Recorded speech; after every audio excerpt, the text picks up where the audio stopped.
Muito bem, vamos dar início aqui à segunda aula, curso de Introdução à Nova Ordem Mundial. Estamos fazendo esse curso através do Instituto Santo Antônio. Na primeira aula, a gente começou falando sobre o tema da Nova Ordem Mundial, tentando definir mais ou menos a questão em termos conceituais, que seria a Nova Ordem Mundial.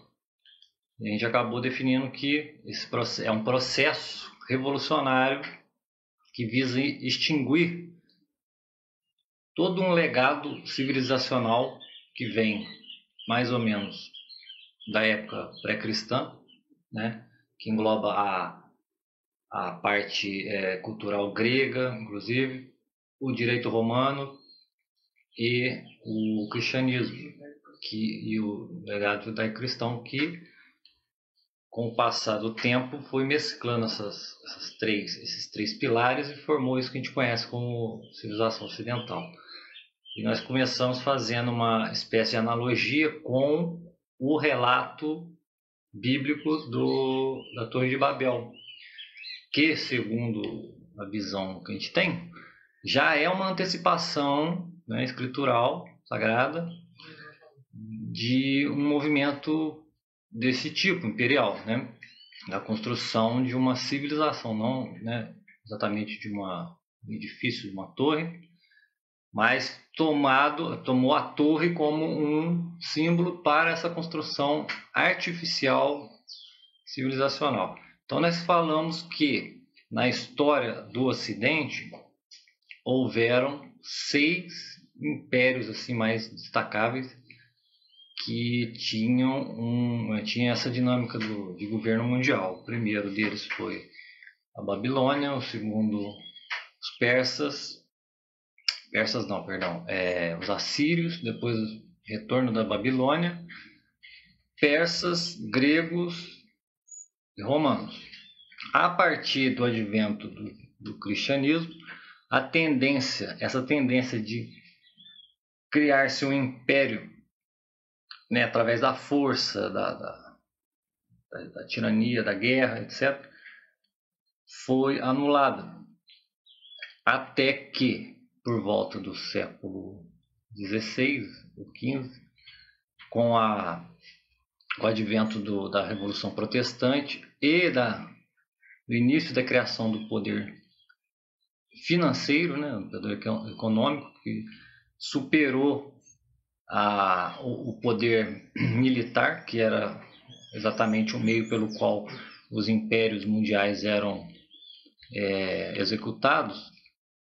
Então, a partir da criação do poder financeiro, que a gente comentou na outra aula, isso facilitou a expansão dos ideais protestantes, né, da Revolução Luterana. Por quê? Porque, de certa maneira, a igreja ela funcionava como uma unidade do poder espiritual em conformidade com o poder temporal. Então, existia uma relação de ambivalência, né, entre esses dois poderes. E a política, de certa maneira, era influenciada pela igreja. A igreja tinha influência política. Com o advento do luteranismo, o que acontece? Enquanto os diversos governantes, né, dos diversos países da época, eles viram ali um meio de se livrar dessa relação com a igreja, né, se tornar independentes dela. Então, obviamente, o poder financeiro que ali estava sendo formado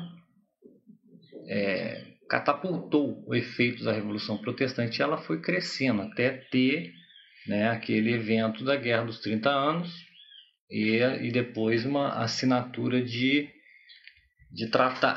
tratados para que aquela situação de briga religiosa não cessasse. Então, neste momento, criou-se o Tratado de Westfália. Tem esse nominho aí estranho aí, né? E esse Tratado de Westfália, o que ele fez? Ele praticamente excluiu o elemento religioso da esfera política. tornando o assunto espiritual religioso de esfera privada. Então criou-se assim uma laicização. Aí o que aconteceu aí nesse momento? A religião passou a ser algo da vida privada das pessoas, né? A partir daí. Com isso, a gente até comentou sobre a questão do rei que teve na Inglaterra, que era um rei holandês, né? Colocado lá pelo sistema financeiro já da época. E quando ele foi rei na Inglaterra, o Guilherme de Orange, foi criado o Banco Central da Inglaterra. O Banco Central da Inglaterra foi criado e começa a emprestar dinheiro para pessoas assim que tinham, sei lá, grandes ideias. Ele tinha lá uma ideia de construir um determinado equipamento, uma técnica, e chegava lá, pedia um dinheiro emprestado, o banco emprestava aquele valor, o sujeito, quando ia para o seu empreendimento, lucrava, ele, além de pagar a sua dívida, colocava o dinheiro que ele ganhou naquele banco, e com isso o banco fazia aquele procedimento de usar o dinheiro depositado como crédito para emprestar para novas pessoas. E aí está mais ou menos a dinâmica do sistema bancário, do sistema financeiro, que praticamente inventa dinheiro, né? E vai ficando cada vez mais poderoso, cada vez mais poderoso. Isso daí fez com que os empreendimentos de todos os tipos começassem, né, a pipocar para tudo quanto é lado. Então começou a criar indústrias, né, coisas mais elaboradas, mais monumentais. Já não era mais igual a questão de um sapateiro. Ele fabricava sapato na casa dele, então tinha a linha de produção ali manual, né, artesanal. Aí o sujeito vai lá e cria uma fábrica de sapato, onde produz muito mais, com mais velocidade, etc. Então deixa-se de comprar do sapateiro para comprar da fábrica de sapato. Então o sujeito ficava, obviamente, no prejuízo financeiro e econômico. Então ele se via, estava pobre. E de repente ele tinha que ir lá pedir emprego na fábrica, né? E continuar pobre, porque as fábricas nesse momento da Revolução Industrial não contemplavam os seus operários com bons salários. Então, veio aquela situação de que a horda de gente pobre. O horário de trabalho. Horário exaustivo, não tinha direito nenhum trabalhista, essas coisas não existiam. Então, de uma hora para outra, começou a ter um processo interno nas sociedades que começaram a se industrializar, que é justamente o da secundarização, né? As estruturas sociais começaram a se secundarizar. E o que significa isso? Significa que o trabalho, ao longo de todos os tempos, ele foi baseado na família, né? Então, quer dizer, um sujeito que tinha ali um ofício de sapateiro. Então ele congregava ali os filhos e pessoas que eram assimiladas dentro dessa família, né? Dessa família, não só não no sentido biológico, né? Mas tem como ponto de partida a família biológica. Então, a partir de um sujeito, sua mulher, com seus filhos, criava-se todo um organismo que cada indivíduo ali dentro ele valia pelo que ele era.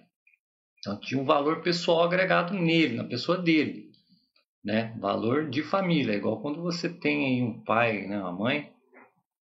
Se o pai e a mãe morrer, aquele sujeito é insubstituível, a pessoa dele é insubstituível. Ao contrário do que nós vemos numa empresa qualquer do mundo de hoje e daquela época. O sujeito está ocupando um cargo na empresa, se ele cortar a perna, cortar o braço, ficar inválido, sei lá, morrer, contrata outro sujeito. Por quê? Porque tem no mercado de trabalho bastante gente apta a fazer aquela função. Então, quer dizer, a pessoa já não vale mais pelo que ela é, ela vale pela função que ela exerce. Entende? E esse processo começou, na época da Revolução Industrial, a se espalhar e disseminar em toda a sociedade. Então, quer dizer, se o cara ficasse doente na fábrica, não pudesse trabalhar, chutava ele para fora e pegava outro que estava ali do lado, né? Isso daí começou a ser a tônica do mundo tal qual nós conhecemos hoje. Começou ali esse processo de secundarização. O que acontece? Nesse período começou a existir a influência de um ideólogo ou de um filósofo, sei lá como as pessoas preferem chamar ele, que é o Karl Marx, que era um sujeito que estava analisando essa situação na época, etc. E ele chegou à conclusão de que aquilo ali era tudo muito injusto, né? Para ele aquilo ali era fruto da doença do capital.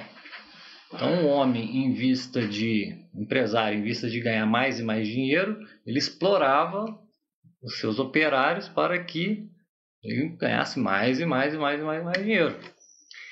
Então, ele criou toda aquela teoria dele, econômica, né, social, que o pessoal conhece muito bem aí, que fala... Oi? Que fala aí, que a gente conhece aqui falando por todo lado. Mas uma coisa que o pessoal não percebe é que do ponto de vista das ideias, né, quando você fala de Karl Marx e fala das análises dele, o pessoal geralmente ou desconhece totalmente ou não leva em consideração a parte filosófica do trabalho do Karl Marx. Realmente o pessoal conhece mais a crítica econômica dele, dos livros. No livro do Capital, etc. Tal, que é o que geralmente os pró-marxistas e contra-marxistas debatem essa esfera econômica do pensamento dele, mas tem a esfera filosófica, que pouca gente se atém. E do ponto de vista das ideias, o Karl Marx ele só pôde existir enquanto filósofo, as ideias dele, por causa da influência hegeliana que ele teve anteriormente. Contrapartida, do Hegel só pôde existir as ideias do Hegel por causa da influência kantiana que ele teve. Do ponto de vista das ideias, o Kant só pôde existir como filósofo por causa das ideias do Newton. Né? Aí você vai lá ver, o Newton, ele escreveu a filosofia dele, o livro de Princípios Matemáticos da Filosofia Natural. Ele não se apresentou como um físico, ele se apresentou como um filósofo, né? Então ele estabeleceu ali uma série de princípios que, em suma, não vamos aprofundar aqui, mas em suma todos eles são reduzidos ao componente quantitativo dos seres, das coisas. Então, as coisas são feitas de quantidade, né? E na filosofia aristotélica, que é aquela que a civilização ocidental herdou, conservou, ampliou com São Tomás de Aquino no cristianismo, etc. e tal, a quantidade é uma das categorias, né, nas categorias de Aristóteles, uma das categorias de ser que é aquilo que chama acidente. O que é o acidente? O acidente é aquilo que está num ser e ele não pode existir sem estar num ser. Um ser que tem que existir um ser ali, um ente ao qual o acidente está inserido. Então ele não é uma substância, ele é um componente de uma substância. Então o Newton ele já começa invertendo a ordem das coisas aí, porque ele não toma o ponto de partida da substância, mas toma o ponto de partida de um dos acidentes. Porque das 10 categorias aristotélicas, a primeira é a substância e as outras 9 são acidentes. Então tem a quantidade, né? Tem diversas outras categorias que são sempre acidentais. Elas têm que ter um ente onde elas estão depositadas, ligadas. A substância não, a substância ela existe por si mesma. Uma instância existe por si mesma. Então o Newton, com essa coisa da quantidade, né? Então ele erigiu lá certos princípios pelos quais ele podia explicar a existência do universo inteiro. Por que nós estamos falando isso? Porque em determinado momento o Newton vai lá e ele fundamenta que o tempo e o espaço já não são aquilo que são. Ele já passa a chamar o tempo e o espaço de substâncias mesmo, de coisas concretas, coisas. Então o tempo é uma coisa, o espaço é uma coisa. O espaço não é uma medida entre os entes, entre as substâncias, né? Uma relação que há ali entre as substâncias. E o espaço. O tempo não é a medida do movimento. Quer dizer, para existir tempo, tem que existir movimento. Para existir movimento, tem que existir um ser que se movimenta. Então, uma coisa pressupõe outra. Ele não, ele já coloca o tempo e o espaço como coisas concretas. Essa ideia do Newton influenciou o Kant, porque o Kant ele vai seguindo a trilha do Newton e fundamenta filosoficamente toda essa teoria do Newton. Aí o que o Kant diz? Ele diz mais ou menos assim, ele diz que o Newton está certo. Aí tem uma coisa ali que não está batendo, que é a seguinte: para ele o tempo e o espaço não são coisas externas, são coisas que estão no homem. Então ele diz assim, bem a grosso modo, o seguinte, que o homem tem formas de percepção a priorísticas, ou seja, ele tem esquemas próprios para conhecer a realidade. Então está lá fora a realidade. E o homem, com seus esquemas próprios, ele molda aquilo que ele está na realidade de uma forma que ele possa compreender as coisas na cabeça dele. E ali dentro que está o tempo e o espaço. Então o tempo e o espaço são formas que moldam as coisas do mundo externo. E ele diz que essas coisas que estão no mundo externo não são possíveis de conhecimento em si mesmas. Então você olha para o copo. Então Kant diz, o copo ele existe, né? A substância ele está ali. Só que é o seguinte, a nossa percepção com o tempo e espaço molda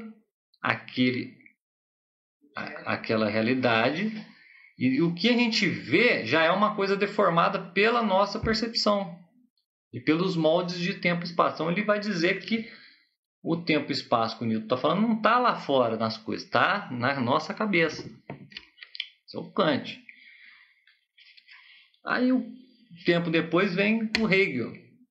Aí ele olha lá a ideia do Kant, né, que praticamente o Kant diz que não tem como você conhecer verdadeiramente o que as coisas são. Você vai conhecer só o fenômeno das coisas tal qual moldados pelo seu aparato aí de percepção. Aí o Hegel diz, poxa, mas espera aí, então por que a gente quer conhecer as coisas? Você quer conhecer as coisas? Então tem que ter uma explicação para isso. Você quer buscar a verdade das coisas. Por que você busca a verdade das coisas? Por que filosofa então, né? Sim. Aí o Hegel, imbuído nessa coisa, ele vai e tenta manobrar esse ponto de interrogação que ele encontra no Kant. O que ele faz? Ele cria a ideia de que existe, na verdade, um espírito universal.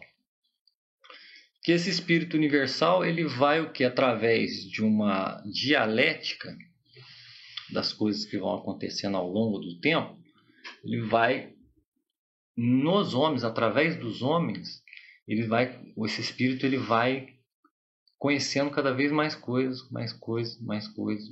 E isso um dia vai culminar num conhecimento pleno e concreto de si mesmo, desse espírito universal. Ou seja, vai chegar um momento que ele vai perceber que tudo que ele conheceu, na verdade, é ele mesmo. Então vai coincidir o conhecimento com aquele que conhece, que seria esse espírito universal. Isso se daria lá, sei lá, nos confins do tempo. Então Hegel vai lá e...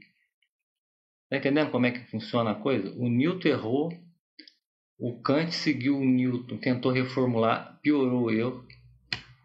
O Hegel tentou reformular alguma coisa do Kant, piorou o erro. Aí vem Karl Marx.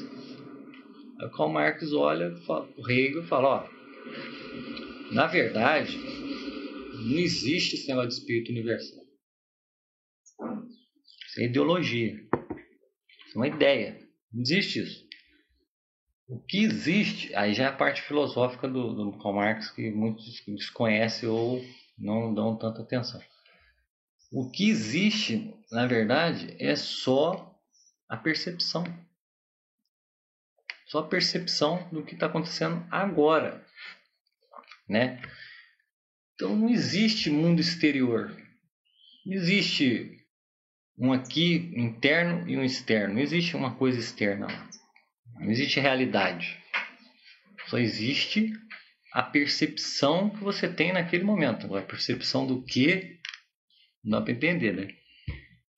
Então ele diz que essa ideia de mundo externo é uma ilusão religiosa.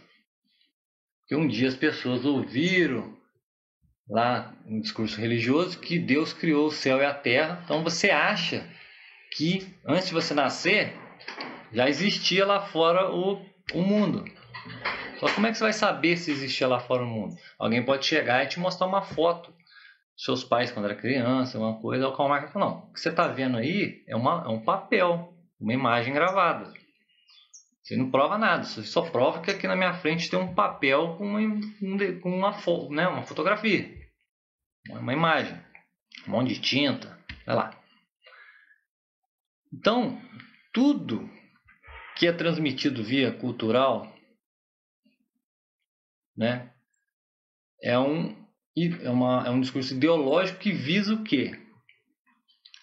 Continuar mantendo na cabeça das pessoas que existe essa ideia do mundo externo fora da gente. Não existe realidade externa, como o Karl Marx diz. Outra coisa estranha no Karl Marx é o fato dele acreditar que o homem não é um animal racional. Para ele, o homem é um animal que trabalha. Por isso que você vê aí que vários partidos de esquerda adoram, né, usar esse nome do trabalhador, operário, né? Isso daí vem do queridíssimo Karl Marx, né? Então o homem não é um animal racional, ele é um animal que trabalha e produz os instrumentos de trabalho. A formiga trabalha, e carrega as coisas. Ela não cria ali um guindaste, um carrinho de mão, alguma coisa para empurrar as coisas que ela carrega. Ela carrega através da sua própria força, né? Dos seus próprios membros, vamos dizer assim. Então, como o homem é um animal que trabalha e não um animal racional, toda atividade especulativa, filosofia, não tem valor nenhum. É tudo ideia. Ideia que serve para quê? Para um homem convencer o outro para trabalhar para ele, para fazer aquilo que ele não quer fazer. Engraçado, né, o Karl Marx falar isso, porque ele está fazendo o quê? Essa especulação dele é filosófica, essas coisas quer dizer que também não vale nada. Karl Marx vai lá e diz o seguinte, olhando esse cenário da Revolução Industrial, já carregado dessas ideias, já, né, todas viciadas aí, desde Newton até chegar nele. Ele chega e fala assim, ó, vai chegar uma hora que vai ter cada vez mais operários, cada vez mais gente miserável trabalhando para os outros, trabalhando para aqueles que mantêm a ideologia funcionando na cabeça das pessoas. Vai crescer o número de operários e vai diminuir o número de empresários. Então, assim, um empresário vai comprando as empresas do outro, que vai comprando do outro, até aquilo ficar um número pequenino. Como se fosse assim, tá na mão de 10 empresários todas as coisas, todas as indústrias, todos os centros de trabalho. Aí, quando chegar nesse ponto, os operários vão olhar e vão falar, poxa, isso é injusto. Naturalmente, eles vão querer se rebelar contra isso e vão ir lá e vão depor esses empresários e vai ter a revolução do proletariado. Isso daí seria uma coisa natural, segundo Karl Marx. Só que olha só, primeira coisa, não teve essa situação aí que Karl Marx previu, não aconteceu.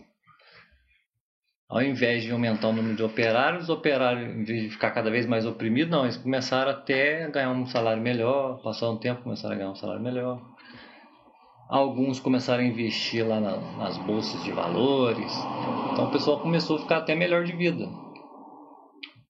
De repente, aquilo que o Karl Marx falou da revolução proletária, não, parecia que não ia acontecer. O Karl Marx se enganou, porque ele achou que o vilão da história era o capitalismo, era o empresário. O fato do sujeito ter uma empresa e contratar operário. Mas, na verdade, o grande vilão era o sistema financeiro. Por quê? Porque o sistema financeiro ele precisa cada vez mais de empresários, de pessoas que tomem dinheiro dele emprestado para ele poder gerar mais dinheiro, mais dinheiro, mais dinheiro. Então o Karl Marx já deu uma furada aí, né? Já apontou a causa do mal lá errada. E o que acontece? O sistema financeiro gostou dessa ideologia marxista. Por quê? Porque ele percebeu que o operário ficando contra o empresário também explorando ou ficando contra o operário, isso aí gerava que uma situação que propiciava a continuidade da secundarização das estruturas. Então, aí, o que acontece? Naturalmente, depois da Revolução Industrial, essas empresas, essas indústrias que estavam ali explorando os operários, né, vamos dizer assim, com o tempo elas iam se ajustando e o empresário ia perceber, tem operário que é ruim, tem operário que é bom, esse que é bom aqui eu confio, ele é honesto, ia manter ele na empresa. Com as indústrias funcionando e a relação entre empresário e trabalhador, com o passar do tempo, ir se modelando conforme a ideia de estrutura primária, familiar, as coisas iam se ajustando naturalmente.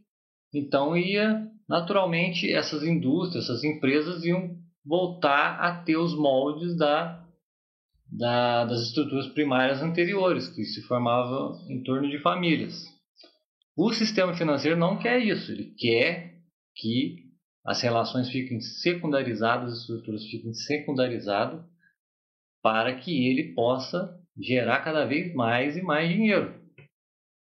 Então, nesse sentido, a ideologia lá, que é uma ideologia do Karl Marx, embora ele ache que tudo é ideologia menos ele, a ideologia dele é a principal. É a principal que foi utilizada pelo sistema financeiro para manter esse atrito entre empresário e operário. Para quê? Para que as estruturas cada vez mais se secundarizem. Então, o sistema financeiro precisava de uma ideologia desse tipo. Ele próprio não poderia criar essa ideologia, né? Porque o sistema financeiro é composto de banqueiros, de financistas. Eles não vão sentar lá e ficar criando ideologia. O negócio dele é outro. Como Karl Marx fez esse favor, né? Baseado no que ele via na época. Porque, de fato, na época dele, Karl Marx acreditava que a sociedade surge do trabalho. Então, onde tem trabalho, surge uma sociedade. Isso é a cabeça do Karl Marx. Por quê? Porque no ambiente que ele vivia, altamente já secundarizado, né, por causa do sistema financeiro, né, da influência dele, realmente a sociedade industrial é uma sociedade que é criada em torno do trabalho, né? Mas, na verdade, não é o trabalho que propicia a existência da sociedade, ao contrário. Para que exista o trabalho, é preciso que haja antes uma espécie de sociedade. Entende? Você pega um cara sozinho na mata, um arco e flecha, ele não vai desenvolver o trabalho ali, ele só vai caçar, comer, não vai nem conseguir ficar juntando muitas coisas. E quando ele se une a uma mulher e forma uma família, essa família já é o quê? Já é uma sociedade. Aí pode surgir algum trabalho dali. E quando várias famílias se juntam, cada uma exercendo uma coisa, aí surge o trabalho mais elaborado. Porém, essas estruturas familiares são pequenas sociedades. Então, o Karl Marx achava que a sociedade surge do trabalho, mas na verdade a sociedade é que propicia o trabalho. O trabalho só existe dentro de um ambiente social, né? Se você parar para pensar, você fala, pô, mas isso daí é coisa de socialista, né? Karl Marx, etc. Mas isso daí também são ideias que se encontram no extremo oposto, que seria a ideia das teorias sociais capitalistas. Aí você pega lá o exemplo do Kingsley Davis. Kingsley Davis era um sociólogo que trabalhou aí para essas fundações do grande capital, né, do grande sistema financeiro. Ele totalmente contra o marxismo, né? Mas, no entanto, as teorias dele têm princípios parecidos com o do Karl Marx. Porque na cabeça, por exemplo, do Kingsley Davis, para que se crie uma sociedade, primeiro, tem que haver uma espécie de tecnologia. Segundo, tem que haver uma estrutura econômica. Terceiro, tem que haver um sistema político, jurídico. Quarto, tem que haver uma espécie de religião. Não quer dizer que não importa qual religião seja. Tem que ser alguma coisa que as pessoas se apeguem, se agarrem para que funcione o sistema político, gere valores para o sistema político. O sistema político é ele que regula as estruturas econômicas e as estruturas econômicas dependem de tecnologias para que as diversas coisas sejam fabricadas, né, etc. Então você vê, na cabeça do Karl Marx, a sociedade é fundada pelo trabalho. A cabeça do Kingsley Davis, ela é fundada pela tecnologia, economia, política e religião. Mas nenhum dos dois fala a verdade, que a sociedade é formada em torno da família. Ou, mais especificamente, de um indivíduo que seja excelente. Então a ideia de excelência está excluída aqui. Porque um indivíduo excelente, ele forma uma família, a família cresce, a família se estrutura, e várias famílias, que também fundadas por um indivíduo excelente, juntas formam a sociedade. Então, quer dizer, a questão de você falar, é só socialista que pensa assim, assado. Não, dentro das teorias dos capitalistas, a coisa também funciona da mesma maneira, segundo princípios errados. Essa religião que o Kingsley Davis fala, ela tem que ser uma religião, mas não no sentido de ser uma religião verdadeira, no sentido de ser uma religião que funcione para a estrutura da sociedade, para o trabalho, no fim das contas, né? Porque a tecnologia é para quê? Para o trabalho. A economia é o quê? Fruto do trabalho. A política é o quê? É a reguladora da economia, etc. e tal. A religião tem que ser o quê? Tem que ser algo que propicie essa estrutura toda. Não tem nada a ver com transcendente. A religião é aí extremamente utilitária. Aí você olha para a teologia da libertação, que é o quê? Que é um reflexo, né, ideológico dessa conjuntura toda aqui, tanto marxista quanto do sistema financeiro. A teologia da libertação, ela reduz a religião ao componente do trabalho. Ela escapa da visão transcendente para prender você na situação social imanente. Oi? É uma ideologia dentro do cristianismo, é uma ideologia materialista, socialista, né, que fala do social apenas. Então, vou pular aqui.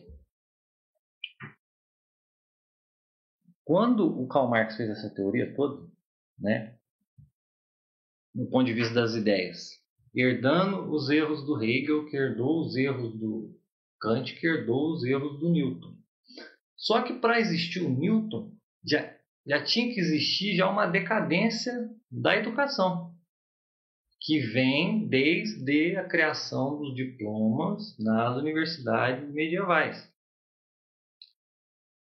E o surgimento, né, após a criação do diploma, né, o surgimento da filosofia ocamista lá do nominalismo.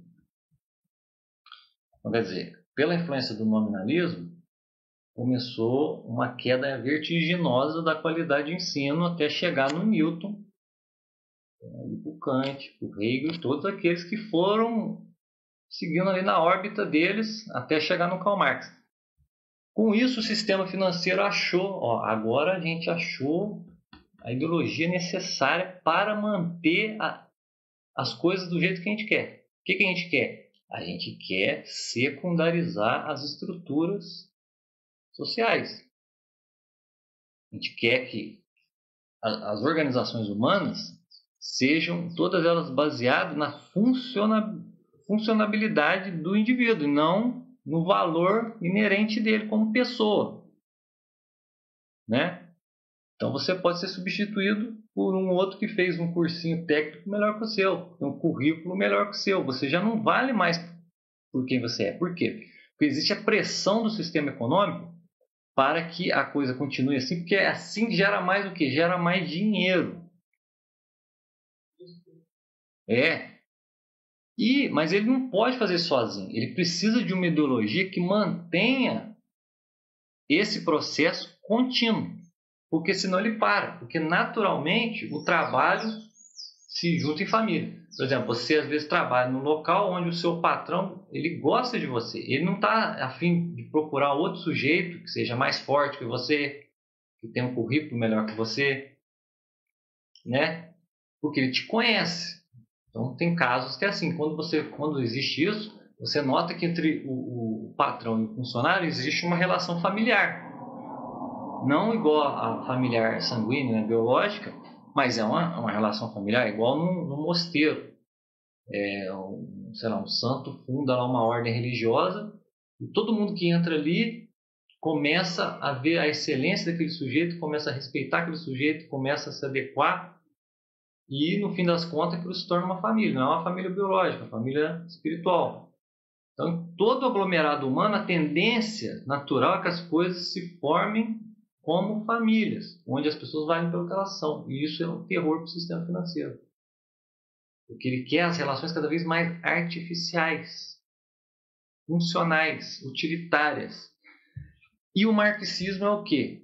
É justamente uma espécie de doença social que mantém esse processo em andamento. Então, aquela velha oposição capitalismo e socialismo, tudo isso é o quê? É produto da doença social que mantém o sistema financeiro, que é o que move isso, né? É a causa eficiente da coisa.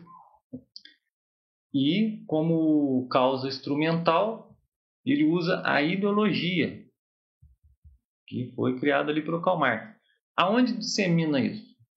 Qual é o lugar onde, né, o instrumento pelo qual essa ideologia é disseminada na sociedade toda? É a universidade. Então, a universidade é o quê? Ela é bancada, ela é estruturada pelo sistema financeiro, seja ela as universidades públicas ou privadas, e todas elas têm o quê? Tem um componente ideológico inserido ali dentro, que faz com que o sujeito que se forma ali entre na sociedade e dissemine mais ainda a doença social que é o marxismo. Depois que Karl Marx morreu, o que acontece? Surgiram 3 linhas de marxismo. A primeira delas foi na revolução que teve na Rússia. Porque na Rússia, na época, não tinha indústria. Ela não era um país industrial. Era um país, basicamente, igual de camponeses né? Como se fosse um feudalismo. Lá não tinha operários, não tinha indústria. Então, como é que as teorias do Karl Marx iam entrar lá dentro se não tem a massa necessária para empreender aquelas coisas todas? Aí o que aconteceu lá? Na época teve um golpe de Estado, o sujeito lá chamava Kerensky, se não me engano, depois lá o czar, tudo. Como não tinha classe operária na Rússia, o que houve lá? A obra marxista, a obra do Marx, entrou na Rússia porque antes de ter esse golpe aí contra o czar, a censura era grande lá, né? Questão de livro, essas coisas. Mas esse livro passou. Então, não viram mal naquilo. Aqui não vai acontecer nada com essas ideias aí, porque aqui não tem operário. Como é que vai ter revolução proletária? Isso aqui não tem, aqui não é industrial. Aquilo entrou e foi parar na mão dos camaradas que estavam com uma ideia de implementar aquilo, mas não tinha operário. Então, como é que eles vão fazer isso? Então, quando esse Kerensky, depois o czar, ficou um clima de instabilidade na Rússia, aproveitaram a situação para dar um golpe em cima dele e tomar o poder. Esse pessoal formou o Partido Comunista lá na Rússia, né? O Lenin, tudo que o pessoal já conhece. Eles se apresentavam como os defensores do operário. Não tinha operário, mas eles eram os defensores do operário. Então eles criaram uma revolução comunista a partir do partido comunista deles, lá que eles criaram. Plantaram a ditadura do jeito que nós conhecemos, né? E de repente começaram a vir outros marxistas da Europa. Vamos lá ver como é que está a situação lá, né? Como pode um país que não tem indústria, um país que não tem operários, ter empreendido uma revolução marxista? Chegando lá, os caras ficaram horrorizados. Diziam assim, poxa, isso aqui é uma monstruosidade. Não é isso que o Karl Marx colocou. O que ele colocou é que a partir do tempo ia haver tantos operários e tão poucos empresários por causa da exploração, por causa, né, do círculo natural dessa teoria, da coisa, que, assim, não tem operário. Como é que surgiu essa revolução? Os caras fizeram um partido, né, para falar em nome do operário que não existia. Eles ficaram, abominaram aquilo, acharam aquilo esquisitíssimo. Quando eles voltaram lá para a Europa, eles decidiram, falaram, não, temos que conversar aqui para ver o que a gente pode fazer, porque o Karl Marx previu uma coisa e não está acontecendo. Ele previu que o número de operários aumentar, mas não está aumentando. Está aumentando o número de empresários. E lá na Rússia os caras fizeram um partido que fala em nome do operário, num lugar sem operário, e tomaram tudo e implantaram a ditadura. E aí, o que a gente vai fazer? Aí eles resolveram fazer um congresso, né? Onde os diversos marxistas da Europa se encontraram para sentar, debater e ver o que a gente vai fazer agora. Né? A revolução não vai vir, não está vindo. A gente acredita no Karl Marx. Lá na Rússia surgiu aquele monstro lá. Aquilo ali não é o que o Karl Marx diz. Né? Seguiu ele, mas não é o que ele diz que acontecia. Então é uma coisa errada. O cara que promoveu essa reunião, esse congresso, chamava Felix Weil.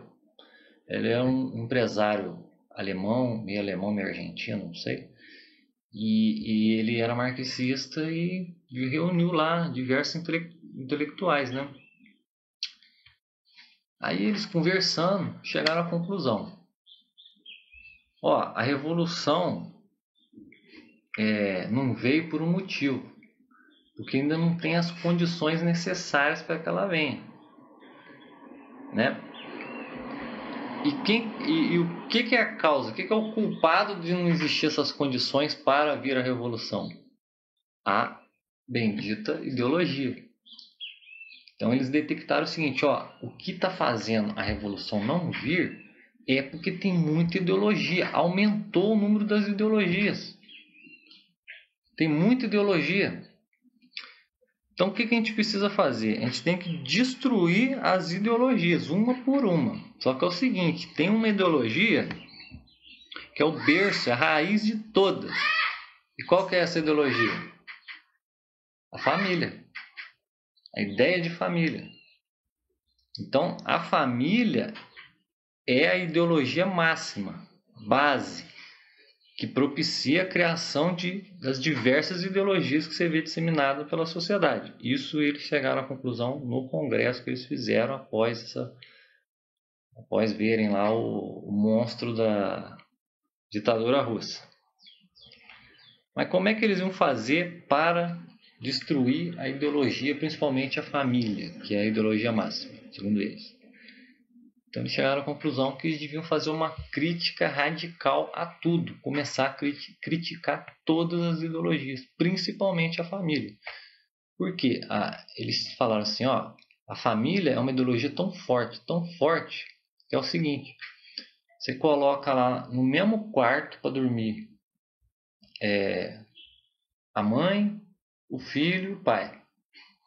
Ou os filhos, né, dormindo no mesmo quarto, o irmão com a irmã. E eles não vão ter relação sexual nunca. Por quê? Porque existe a ideologia que diz que os irmãos não... Né? A ideologia que surge da família, de que os irmãos não podem ter relações sexuais. Mas se você pegar o menino de uma casa, o menino da outra, deixar num ambiente assim, logo vai chegar uma hora que eles vão querer ter relações sexuais. Isso quer dizer o quê? Olha só como é que a família é. A família é uma ideologia tão poderosa ela consegue mexer até na natureza das pessoas. Então, segundo esses caras, era para o menino crescer e transar com a mãe dele. Fazer sexo com a mãe dele. Porque, naturalmente, biologicamente falando, o homem é atraído pela mulher. E o fato do menino não ser atraído sexualmente pela mãe é fruto da ideologia familiar. Então, enquanto não dissolvesse essa ideologia, principalmente a da família, as condições para que houvesse a revolução prevista pelo Karl Marx não ia acontecer. Né? E eles falaram também outra coisa. Que para isso, o que precisava fazer? Precisava destruir o argumento de autoridade. O argumento de autoridade é aquele do pai para com os filhos. Né? Dos pais para com os filhos. Se você conseguir destruir o argumento que o pai tem para com o filho vai poder acreditar em qualquer coisa. Porque muitas das coisas que o filho não absorve é por conta do argumento de autoridade recebido pelo pai dele, né? Então, destruindo esse argumento de autoridade, você destrói o vínculo familiar e propiciando o quê? A dissolução da própria ideologia da família, que é a pior de todas, segundo ele. Aí o que eles fizeram? Primeira atitude que eles fizeram, eles incentivaram a criação de um departamento dentro da Universidade de Frankfurt, né? Que é aquilo que nós conhecemos. A Universidade de Frankfurt tem esse histórico de fazer uma crítica radical a tudo, né? Então criou-se a segunda linha. Então aí criou-se a segunda linha marxista. A primeira linha, a linha partidária, revolucionária, radical, igual houve na Rússia. Essa linha é uma linha que visa a crítica ideológica, crítica social ferrenha, até atingir o núcleo de todas as ideologias, que seria a família. Né? Então, você vê a escola de Frankfurt louvada aí, né? Como se fosse a coisa mais maravilhosa do mundo, porque ali se critica tudo, ali nada é verdadeiro, tudo é digno de uma crítica e não sei o quê. Só que é o seguinte, teve uma terceira linha do socialismo, né, do marxismo, que foi empreendida por um sujeito que era até conhecido do Karl Marx, tal de Eduard Bernstein. Ele era tipo um revisionista das obras do Marx. Ele começou a avaliar, por que não vem a revolução? O Karl Marx está certo em tudo, só nisso que ele errou. Por que não veio a revolução? Aí ele percebeu, falou assim, não vai vir revolução. Vai ficar esperando a revolução. Não adianta você sair criticando tudo, não vai vir revolução. Não vai adiantar nada. Aí o que ele fez? Ele pensou assim, ele falou assim, o negócio é o seguinte, ficar esperando a revolução, nós vamos ferrar. O que tem que fazer é o seguinte, a gente vai ter que se infiltrar no aparelho estatal. Concorrer a eleições, né? Aí começar a mexer na estrutura do Estado lá, aumentando impostos. Aí nós vamos ficando com dinheiro, cada vez mais dinheiro. Mal para poder dar solução. E controlando tudo ali, começar a comprar as empresas privadas, transformá-las em posse do Estado. E isso gradativamente, lentamente, até que o Estado, sem revolução, né? Pudesse absorver todos os meios de produção, né, segundo o Karl Marx. Então essa foi a terceira linha, que seria o quê? Um marxismo fantasma, né? O sujeito entra dentro do organismo estatal, do organismo político e vai drenando ele aos pouquinhos, transformando tudo em socialismo. Só que olha só, os caras abominaram, os ortodoxos, os marxistas ortodoxos, que esperam a revolução, não sei o quê, ficaram abominados. Não, tá maluco. Aí você vai lá, vai fazer leis para os operários vão ter uma vida melhor, eles nunca vão querer fazer revolução, não pode. Aí houve um racha entre os socialistas, né? Porque essa linha aqui desse Bernstein virou o que chama de socialistas. E os marxistas ortodoxos, que não, vamos ficar aqui nos dogmas do Marx, aqui, vamos esperar a revolução, ela vai vir, a gente critica tudo, né? Aquela coisa. Aí, o que começou a acontecer? Socialistas e marxistas ortodoxos começaram a concorrer às eleições, no cenário político, e os socialistas começaram a ganhar eleições em diversos países da Europa. Teve o Hitler, embora Financiados pelos banqueiros? Com certeza, o sistema financeiro injeta dinheiro, por quê? Porque quanto mais essas ideologias do Marx se espalhem como um vírus mesmo, social, mental nas pessoas, mais o sistema financeiro consegue o que ele quer, aumentar de tamanho e manter as estruturas secundarizadas, né? Os socialistas começaram a se expandir pela Europa, começaram a fazer parte do governo de vários países, igual no caso do Hitler aí, o partido do Hitler era um partido socialista, era um partido marxista, era um partido socialista, e os partidos socialistas saíram de uma forma ou de outra de dentro da linha marxista. A ponto de todo mundo lá para a década de 60, mais ou menos, achar que em pouco tempo o mundo inteiro seria socialista. Todos os países do mundo seriam socialistas. Não tinha como, era inevitável que o socialismo seria a nova prática política global, né? Até a igreja tinha medo de condenar o socialismo, o comunismo, por causa, achando que condena daqui a 10 anos o mundo inteiro é socialista, e aí, como é que faz? Né? Aí o que o sistema financeiro viu? O sistema financeiro começou a perceber, o meu coronavírus, né, ideológico, né, o meu marxismo, tá muito grande, tá? Vai ferrar com nós. O que a gente precisa fazer? Pode entender. O que a gente precisa fazer? Aí temos que dar um jeito de impedir que isso daí se espalhe mais. Tiveram que brecar. Você viu, primeiro eles injetaram, deram corda. Aí de repente eles perceberam que o bicho estava maior do que deveria ficar. Estava saindo do controle. O que eles fizeram? Eles começaram a criar teorias econômicas para a globalização da economia. Por quê? Cada país socialista ele tinha que se desenvolver dentro de um país. Aí desenvolveu num país aqui, desenvolveu no outro país ali, desenvolveu no outro país ali, né? Então, país por país ele ia se expandindo. Com a globalização da economia, deteve essa expansão. Por quê? Globalização da economia significa o seguinte: antes, um país tinha que ser autossuficiente, tinha que plantar arroz, plantar feijão, fabricar tal coisa, fabricar tal outra. Eles faziam um mercado ali. E muito pouco, não tinha tanta troca assim, né? Exportação, importação. Era mais como quando veio a globalização da economia. Com a globalização da economia, um país não precisa produzir todas as coisas. Ele produz o que ele pode, compra e vende aquilo que ele precisa. Fica na mão dessa troca. Por quê? Porque, se você for parar para pensar, se um país produz tudo que ele precisa, ele não precisa de outro. Claro. Então fica fácil para o sistema socialista se impregnar ali. Ele precisando de ter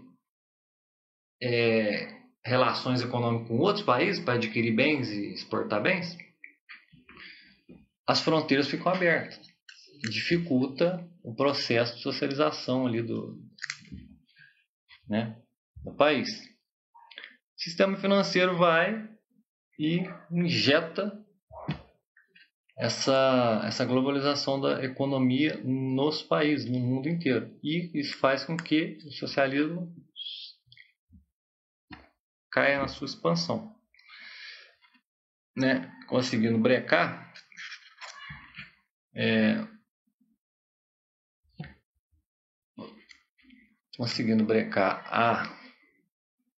a expansão socialista, o sistema financeiro, mesmo assim, continua a usar tanto o socialismo, nesse sentido de infiltração política, concorrer a cargos políticos, aumentar impostos, entrar lá dentro, quanto o marxismo no sentido da crítica feroz, igual da escola de Frankfurt, onde você vai criticando gênero, movimento gay, movimento racial, tudo quanto é tipo de coisa que através da crítica vai surgindo,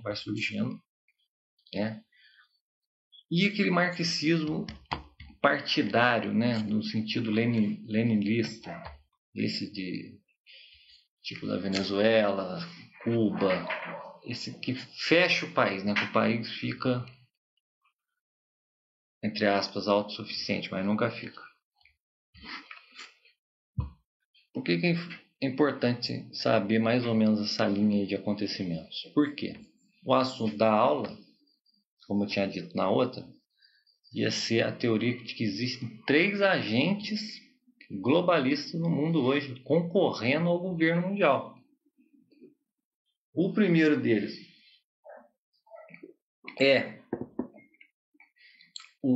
seria os agentes globalistas no sentido ocidental, do termo, que seriam as grandes fundações, o sistema financeiro, como a gente está falando aqui muitas vezes.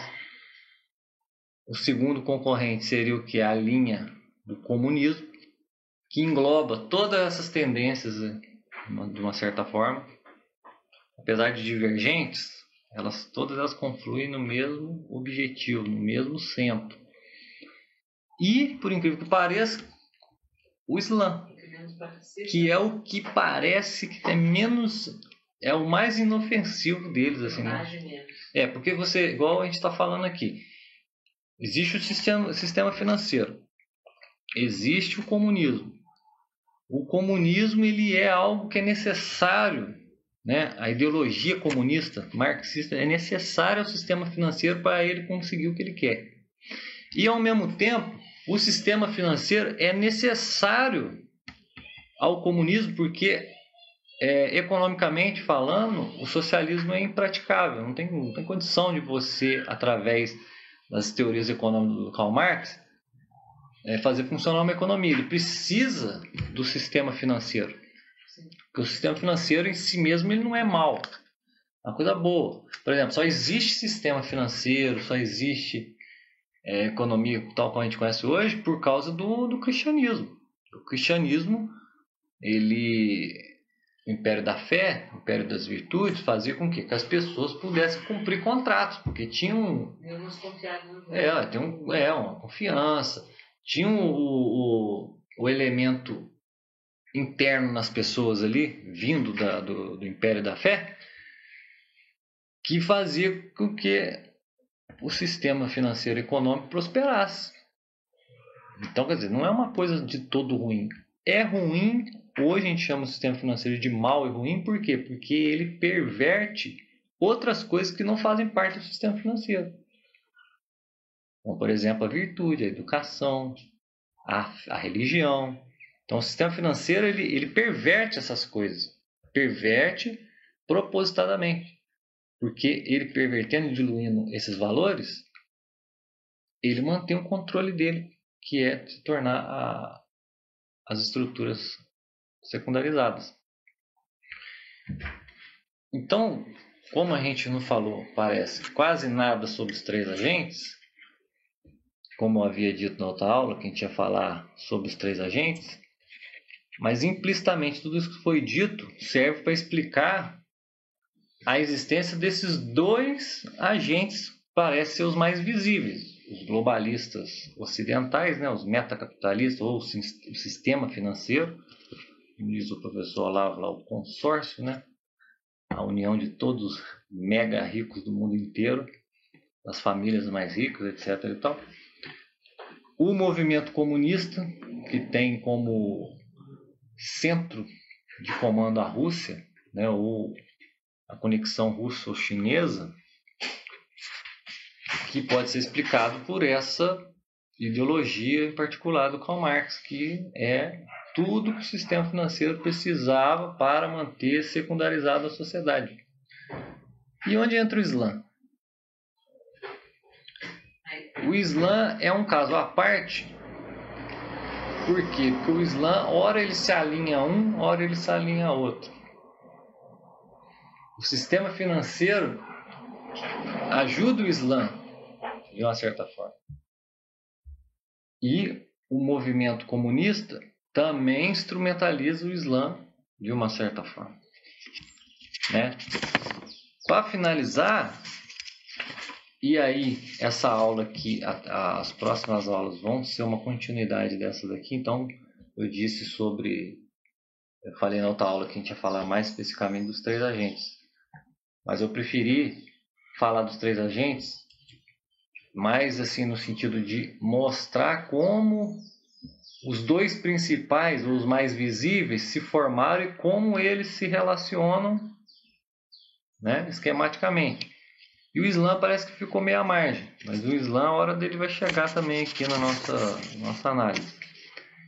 Mas para finalizar, é bom pelo menos a gente ter uma ideia de que é que querem esses três agentes, né? Quais são as perspectivas de cada um deles. No caso do movimento comunista, russo ou chinês, né? Qual é a característica básica desse agente globalista? É a ação geopolítica. Então ele se define por uma nação ou por nações, por territórios, né? Então e o poder do uso militar. Então essa é a característica mais assim aguda, né, desse movimento globalizante. A classe dominante deles é composta de burocratas, agentes de serviço secreto, oficiais militares, quer dizer, a casta nobre deles está toda dentro do esquema político militar, né, toda baseada na ideia de expansão geopolítica, né, de tomada, infiltração de países, de território para que aquela expansão seja feita. Qual é a perspectiva que esse movimento tem? Ele tem um inimigo em particular, que é o Ocidente, que parece ser o inimigo de todos os três, né? Então, o que é o Ocidente para eles? O Ocidente é a expansão do poder nacional americano. É por isso que você vê aí muita gente falando mal dos Estados Unidos. Tudo é culpa dos Estados Unidos, tudo é o Império Americano. Você já vê a influência desse agente globalizante aqui, ideologicamente, na cabeça das pessoas, né? E outra coisa que eles veem nos Estados Unidos é que como se os Estados Unidos fosse a expressão materializada da ideologia liberal. Então, aquela coisa, falou liberal, relaciona já com os Estados Unidos, com questão de individualismo, né, que o liberalismo ele cria o egoísmo, de que as pessoas querem ficar ricas, então isso gera como se diz, gera na sociedade desigualdade social, desigualdade econômica, essa coisa toda. E eles vêm com uma proposta de uma sociedade holística, né, que não é baseada em indivíduos, em individualidades, mas é baseada no conjunto. Você fala só em termos de conjuntos, não em termos de indivíduos. E nos Estados Unidos é o quê?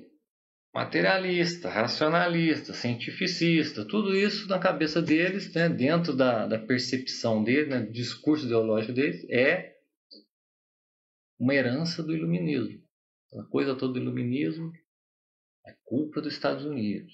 Está tudo ali cristalizado nos Estados Unidos. A encarnação dessas ideias torpes que são antitradicionais, anti-espiritualistas. Então eles se colocam neste momento, né? Não foi sempre assim. Agora parece que é o véu ideológico do movimento comunista, é esse negócio de falar que eles são os representantes da espiritualidade, os representantes da tradição, né? E tudo o resto é coisa depravada.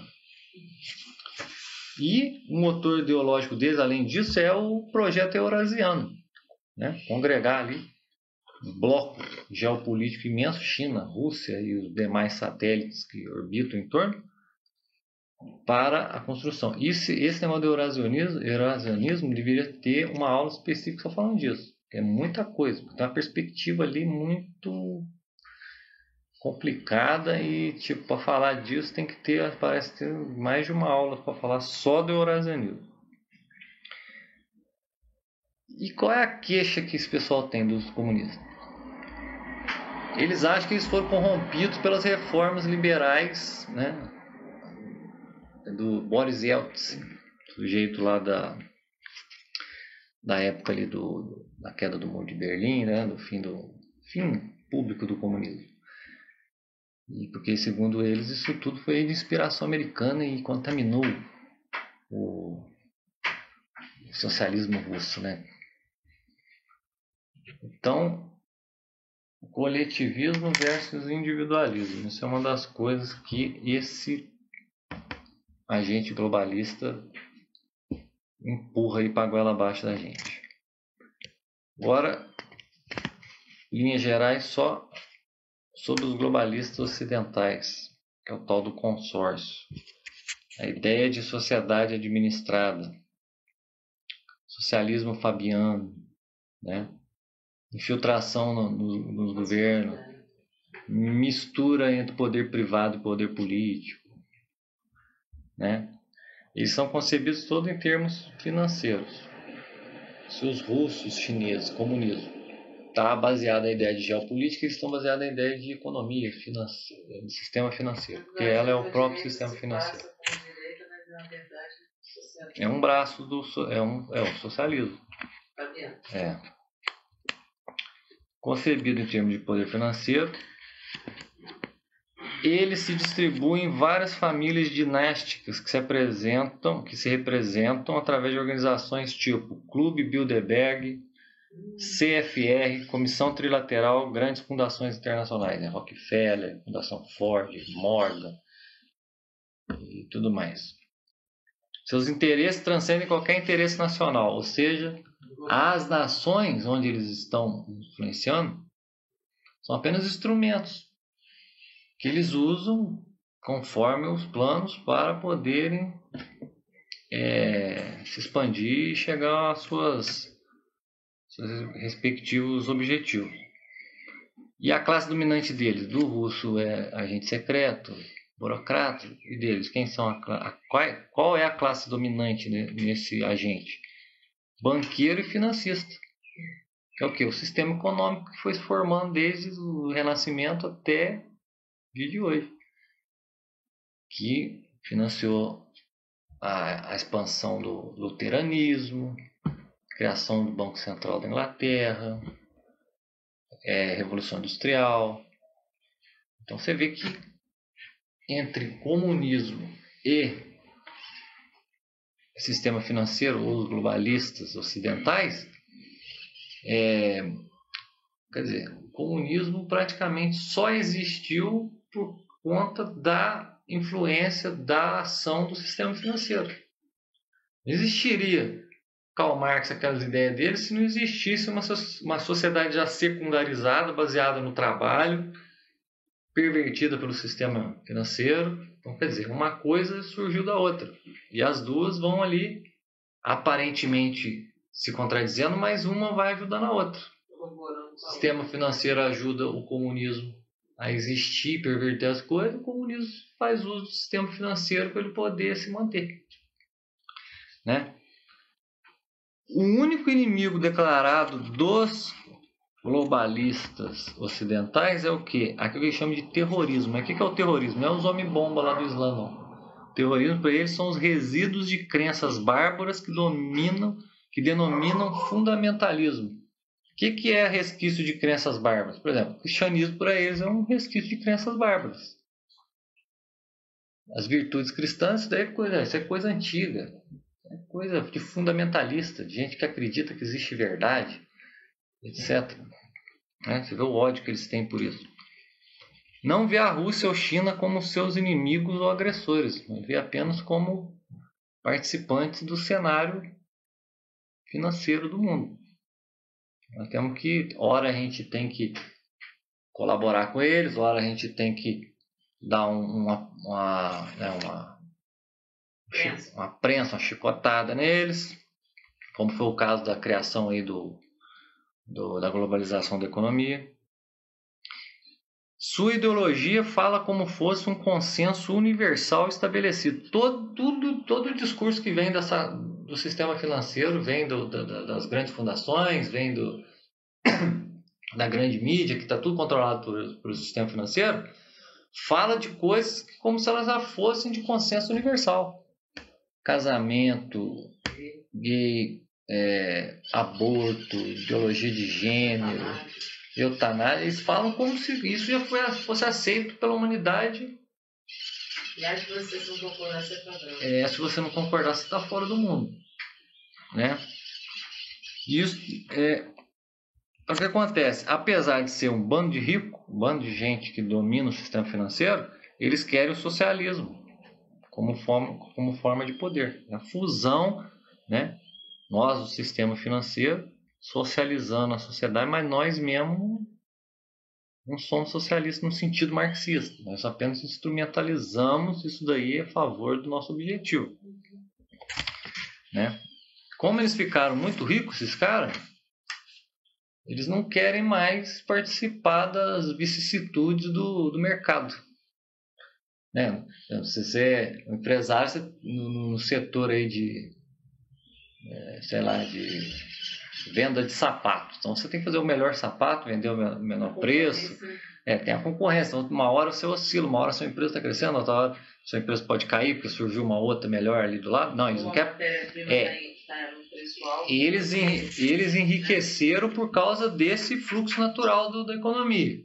Mas quando eles alcançaram um certo limite, eles não querem mais participar disso.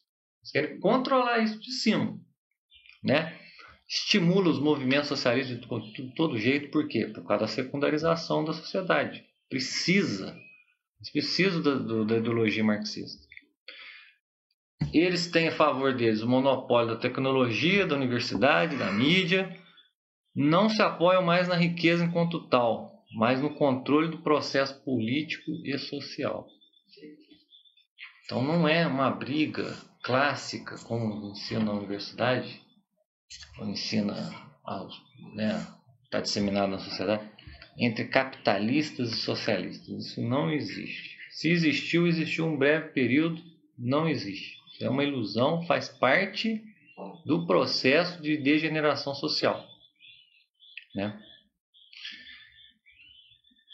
Eu creio que não precisa falar nesse momento do Islã, apesar dele ser o terceiro agente aqui,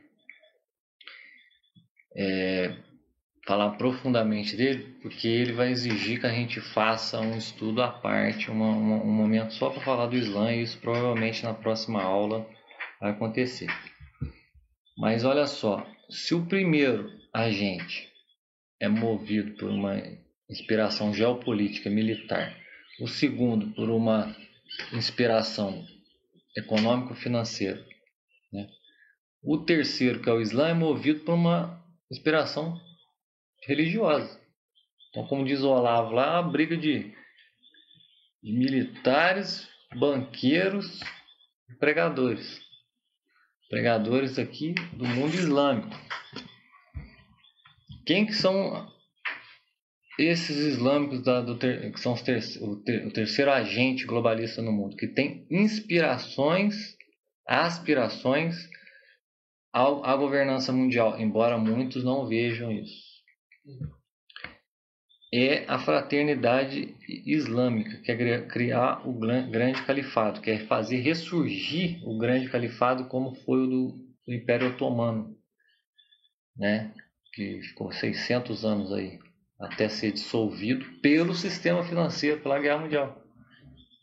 Né? Lá atrás, 1924.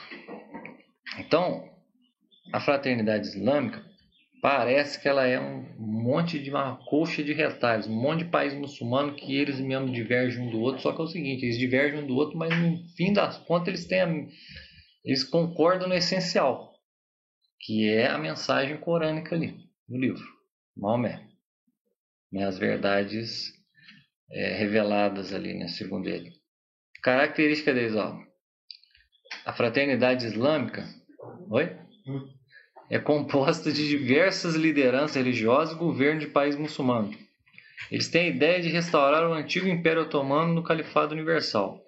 A validade da autoridade do governante depende da aprovação da UMA. UMA é a comunidade de intérpretes da religião tradicional, ou seja, embora tenha lá vários países muçulmanos, às vezes até em briga um com o outro, né, divergência um com o outro, o que vale mesmo são os indivíduos dessa estrutura aqui que chama UMA. Eles têm autoridade intelectual, moral, espiritual, acima de todas essas nações. Então, mas não é tipo o Papa, porque lá esses intérpretes, esses líderes, sheiks, né? Eles são diversos também, não é não tem uma figura central. Entendeu? A Fraternidade Islâmica é uma organização transnacional de influência onipresente, espalhada por uma série de taricas, são centros esotéricos chefiados por um sheik. Então você vê, eles têm toda uma estrutura ali de disseminação da fé deles, dos planos deles, e isso abrange inclusive aquelas nações, aquelas unidades políticas que estão até em conflito dentro do mundo islâmico. Quais são as perspectivas da fraternidade islâmica? O que eles veem? Vê o Ocidente, ora como herdeiro direto dos antigos cruzados, né, que a gente comentou na outra aula que o Islã virou tipo um inimigo de fronteira do cristianismo. Não quer dizer que fronteira no sentido territorial, mas fronteira no sentido espiritual mesmo. Foram tomando diversos... Espanha, Portugal teve invasão. E quando tomaram a Terra Santa, houve as cruzadas que para fazer o processo inverso de recuperação. Então eles, né, olham para o Ocidente como o quê? Como aqueles que eram nossos inimigos naquele período. Então eles mantiveram essa ideia. E também vê como, às vezes, a personificação do materialismo e hedonismo moderno. Então, para eles, o Ocidente é abominação, é o mundo do demônio. Então, o muçulmano vê o Ocidente como o próprio demônio.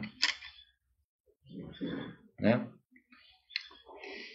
Alguns dos teóricos lá, dos cabeças do Islã, veem o socialismo da seguinte forma: ó, o socialismo para nós é bom, deixa o socialismo se expandir. Deixa o sistema financeiro aí corromper todo mundo, os globalistas corromper todo mundo. Porque eles vão perder a alma. Depois que perder a alma, perder a essencialidade humana, nós, o Islã, temos o que é necessário, porque nós conservamos tudo igualzinho que estava lá há 1000 e poucos anos atrás, quando o Maomé começou a campanha dele imperial. Então, eles veem assim, não, socialismo, ótimo, deixa eles.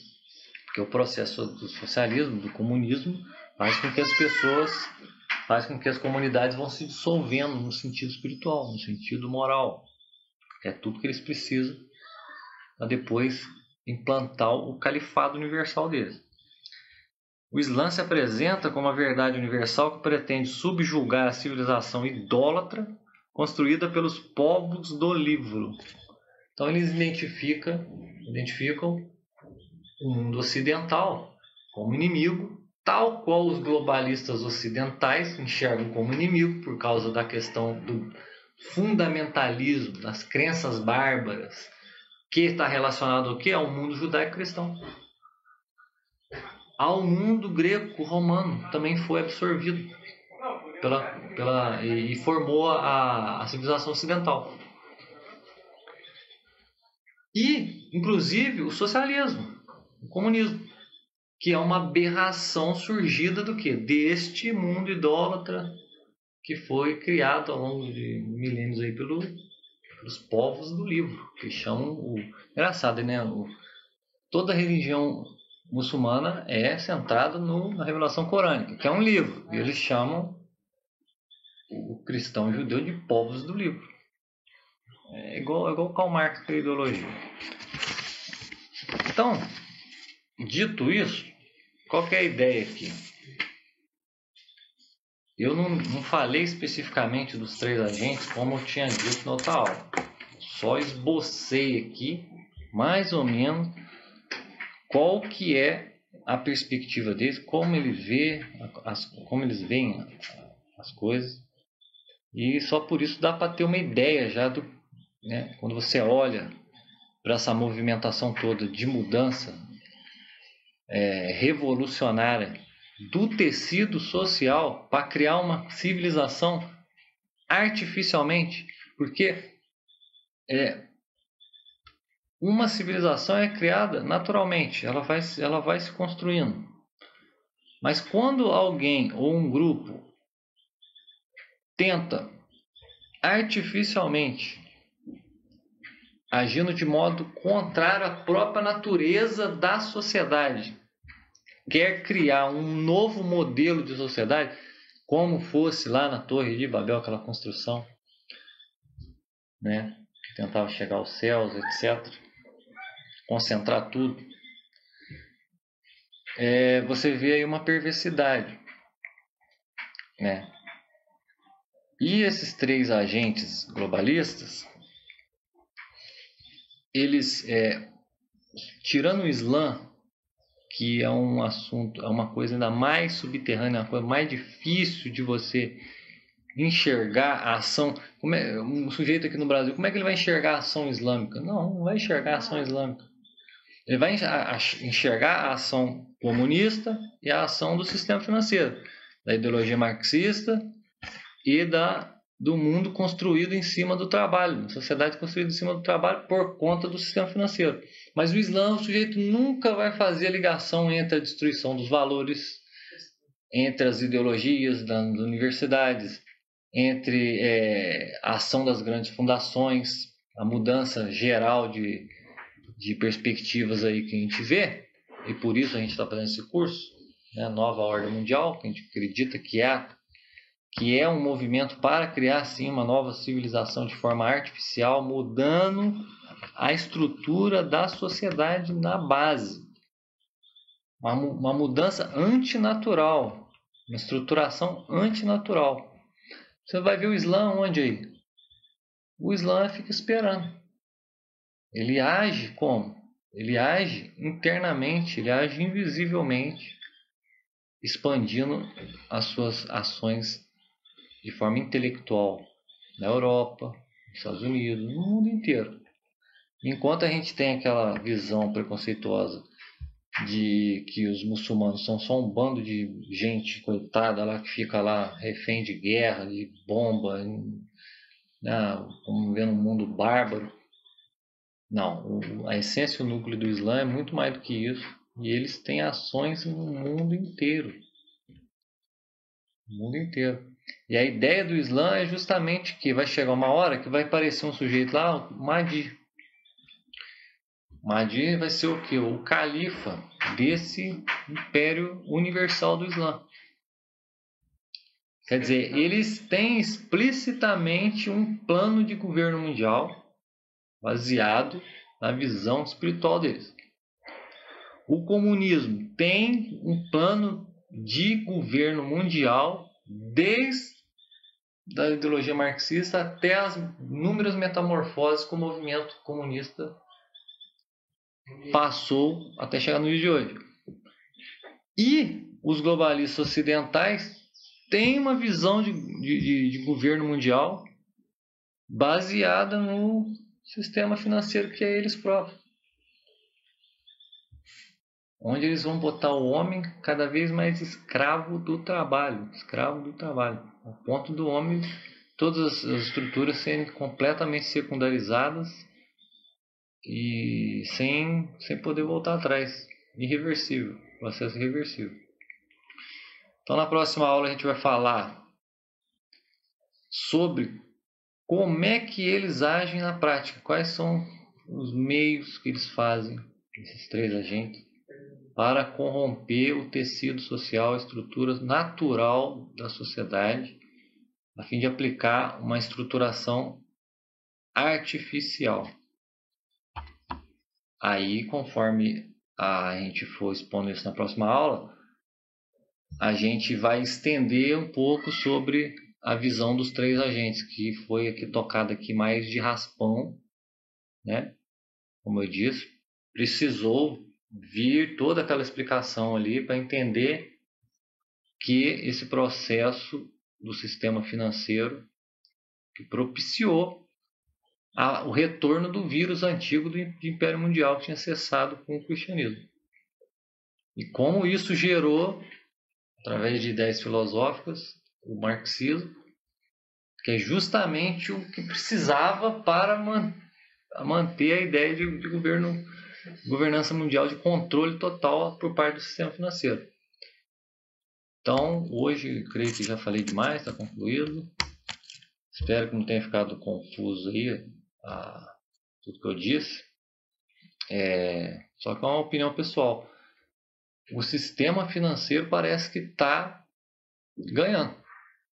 Porque ele é onipresente, ele está em todo lugar. E parece que em segundo lugar está o comunismo. Esperando que... Até culturalmente, porque as pessoas valorizam muito mais o dinheiro do que as relações. Exatamente. Então aí do lado você tem a turma que só pensa no dinheiro e do outro lado outra turma que também só pensa no dinheiro. Porque o pessoal ideologicamente comunista, socialista, ele só pensa em termos de economia, em termos de dinheiro. Todos os argumentos dele estão baseados no quê? Numa coisa econômica. Uns têm mais, outros têm menos, o mundo é desigual e não sei o quê. E o sistema financeiro querendo expandir, os capitalistas só pensam em dinheiro, os socialistas só pensam em dinheiro. E o Islã fica quietinho.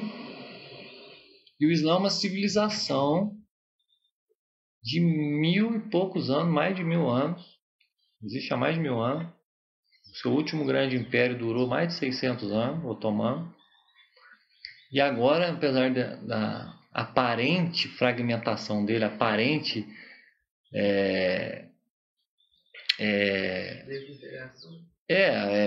parece que ele é um ator coadjuvante. Ele é um instrumento na mão desses dois agentes. De maneira nenhuma, ele está só esperando. Está só esperando a dissolução total do Ocidente para eles convencerem, inclusive, os donos do sistema. Acontecer por custo, né? Porque... Então, pessoal, nós tivemos um pequeno probleminha na gravação, no finalzinho do vídeo. Então, eu resolvi gravar aqui esse pedacinho. Mas o assunto mesmo da aula já estava praticamente todo colocado, né? Estava dizendo que o Islã aparentemente é um ponto fora da curva, é um agente não tão visível, mas ele tem de fundamental importância, de grande relevância, que principalmente para nós que cremos que a nova ordem mundial passa pela destruição da essência do cristianismo, principalmente da instituição católica, né, da Igreja Católica. Então, a aula está concluída. Agradecemos a todos aqui que estiveram presentes acompanhando a aula e a todos que estiveram até o momento pelo YouTube nos acompanhando. E vamos aguardar agora a terceira aula, que é onde a gente pretende abordar algumas estratégias, táticas e métodos pelos quais estes agentes tentam empreender uma dissolução justamente dos valores, fundamentos e tradições ocidentais, né? Principalmente dos três pilares que sustentam a civilização ocidental, né? Vamos tentar abordar um pouco desses mecanismos, dessas táticas e desses métodos na próxima aula. Então, quero agradecer a todos, muito obrigado e até a próxima. Deus abençoe a todos.